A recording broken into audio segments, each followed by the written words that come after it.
I still think about the sound before I think about anything else. Not the shouting, not the boots.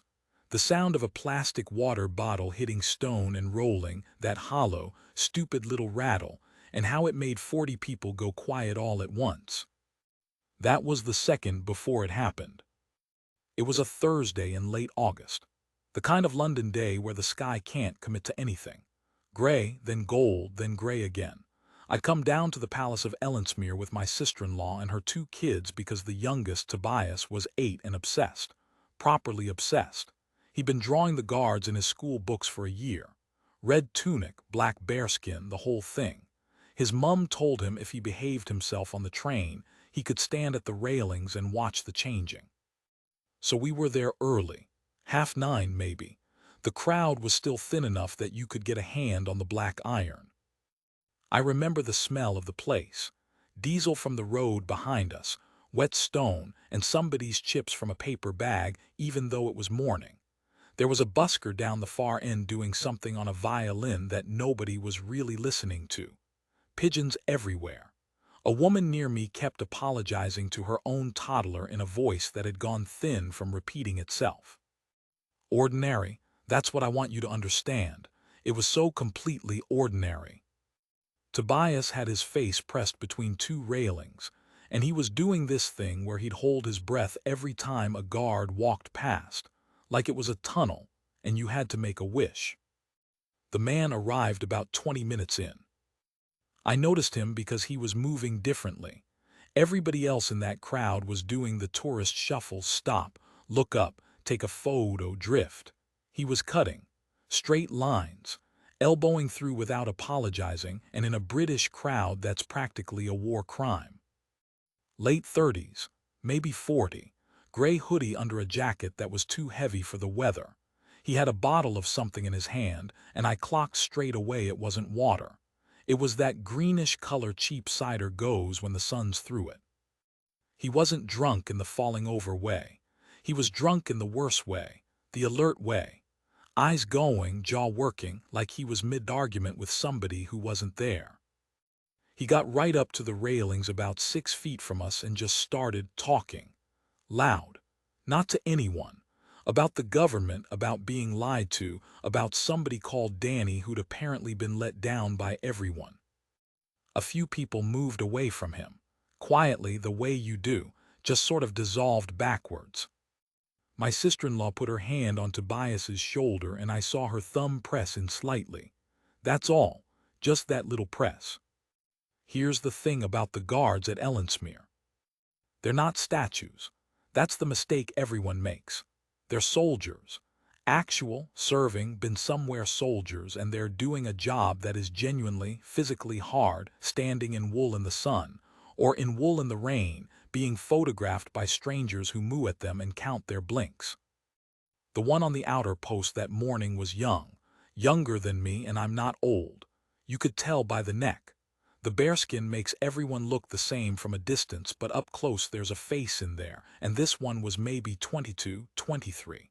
He had a small nick on his jaw from shaving. I only remember that because I looked at it later and thought, he did that this morning. He stood in front of a mirror this morning. The man in the hoodie started on him around 10 o'clock. At first it was just questions, shouted ones. What are you protecting? Who are you protecting? Then it got personal. He started calling him a doll, a toy, said his uniform was a costume and he wasn't a real soldier and he'd never been anywhere and he'd never done anything. The guard didn't move. Not a flicker, not a twitch of the eye. He looked at a point over the crowd's heads and he held it. And I remember thinking, actually thinking these words, how does he do that? Because I couldn't have. I'd have cracked in 4 seconds. I'd have said something and made it worse. The crowd was doing the thing crowds do, which is nothing. We all just stood there with our phones half up, filming because that's what we are now. Nobody said, mate, leave it.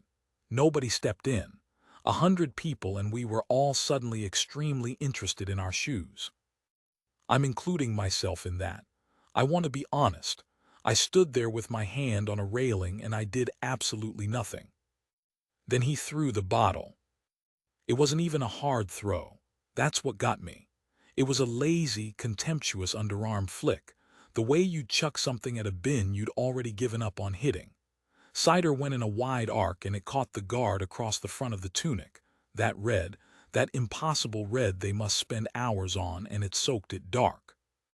The bottle bounced off the plinth and rolled. That rattle. And the whole square just stopped. The violin stopped. The toddler stopped. Even the pigeons went up in one gray handful, and the sky was full of them for a second. The guard blinked once. I saw it. One blink and cider running down his chin, and he did not move. The man laughed. He actually laughed and turned around to the crowd with his arms out like he'd done a trick, like he wanted applause. And Tobias, my 8-year-old nephew, said in a very small voice, "Why doesn't he wipe his face?" I didn't have an answer. That's when the man went for the railing. Not the guard, the barrier. He got both hands on it and got a foot up on the low stone lip, and he started hauling himself over, and he was shouting, "Look at me, look at me, look at me." And that is the moment everything changed. Because the guard moved. I want to describe it properly because I've seen the clips since and none of them get it right. The angles are all wrong. You can't see what actually happened. The guard didn't lunge. He didn't shout, he stepped. One step. Left foot out, boot down hard on the stone, and the sound of it, that crack of a hobnailed sole on granite, went through that square like a gunshot. He brought the rifle across his body in a single movement so clean it looked slowed down. And he said something. 2 words, that was it. "Stand fast." I have never in my life heard a voice like that. It didn't come from his throat. It came from somewhere under his ribs, from his boots, from the stone. It was the voice of something very old speaking through a very young man. The man on the railing went white. He froze with one leg over. Just froze. Whatever he'd been running on, whatever chemistry was pushing him, it drained out of his face in about a second and a half. I watched a grown man realize, physically realize, that he had made a mistake. And then he fell. He didn't fall dramatically. It wasn't a movie. His foot slipped off the wet stone lip, his own cider. Spilled from his own bottle, and he went backwards off the railing and hit the pavement flat on his back with a sound like a dropped bag of sand. That was it. That was the whole thing. The guard never touched him, never got within 4 feet of him. The man just hit the ground. And here's what nobody filmed. Here's what none of the clips show, because everyone was pointing their phones at the man on the floor. The guard's hands were shaking. I could see them on the rifle, just slightly. That fine, fast tremor you get after adrenaline dumps and there's nowhere for it to go. He'd gone back to the post, 1 step back, boot down, exactly where he'd been standing, and his face was doing nothing at all, and his hands were shaking, and there was cider running into his collar. He was terrified. Of course he was terrified. He was 22 years old.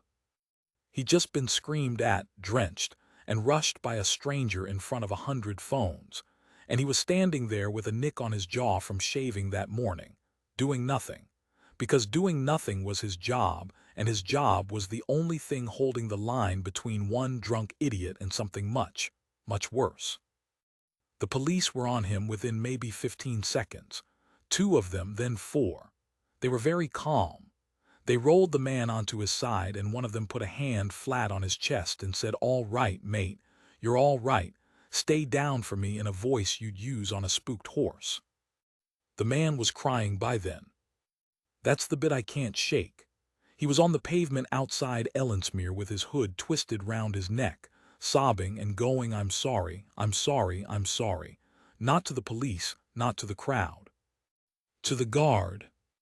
He kept turning his head to look at him and saying it, "I'm sorry." Somebody in the crowd started clapping. I hated it. I still hate it. It was the wrong sound for that moment, this bright, chattering, holiday sort of applause like we'd all been to a show. A few people cheered. Someone said, "Get in the way you do at football." And the guard didn't take any of it. He stood there soaked with 100 people clapping him, and he gave them nothing. No nod, no look, nothing. Because it wasn't a performance. It never had been. We were the only ones who thought it was. The changing went ahead. That's the part I always tell people, and they never believe me. 20 minutes later, on time, the band came round the corner, and the relief guard marched in, and the whole thing happened exactly as it happens every single day. And he did it. That soldier, with cider dried stiff down the front of his tunic, and his heart presumably still going like a drum, went through the entire drill. Present arms turned march halt. Perfect. Not one thing out of place. I watched him the whole way through, and I looked for a crack, some little wobble, some tell, and there wasn't one. He handed over his post to the man relieving him, and they did the salute, and I swear the relief guard's eyes went down to the stain on his tunic and back up again, and something passed between them that I will never in my life understand and don't think I meant to. Then he marched off through the gate, and I never saw his face again. Tobias didn't speak the whole train home. He sat with his forehead on the window and watched the backs of houses go past, and about 20 minutes outside London he said, without turning round, he was scared. And his mum said, sorry, love. And he said, the guard, he was scared, but he stood there anyway. 8 years old. He worked out in one morning what most of us spend a lifetime getting wrong. We think courage is the not being scared. That's what the films sell you. The man who feels nothing, who walks through fire with a flat face, who's built different. But it isn't that. It never was. Courage is a 22-year-old with a shaving cut, standing in wet wool with his hands shaking, doing his job. I've thought about that man on the pavement too, more than I expected to. He wasn't a monster. He was somebody's son, half cut on cheap cider at 10 in the morning, shouting about a friend called Danny to a stranger who couldn't answer him. Something had gone very wrong in that man's life long before he got to those railings. And the only person in that entire square who gave him any dignity at all, who didn't laugh, didn't film him, didn't clap when he hit the floor, was the one man he'd spent 20 minutes trying to humiliate. The guard never looked at him, not once, not even when he was crying. I used to think that was coldness. I've come round to thinking it was the kindest thing in that square. He didn't watch a broken man break. Sometimes I go back. Not often, but I've been once or twice, and I stand at the railings with the tourists and the pigeons, and I look at whoever's on the post that day, and I think, you have no idea what he's carrying under there. None of us do. We stand at the fence and we take our photographs and we count his blinks, and we call it a costume, and all the while he is holding a line we can't even see. He's not there to be looked at. He's there so we can look at everything else.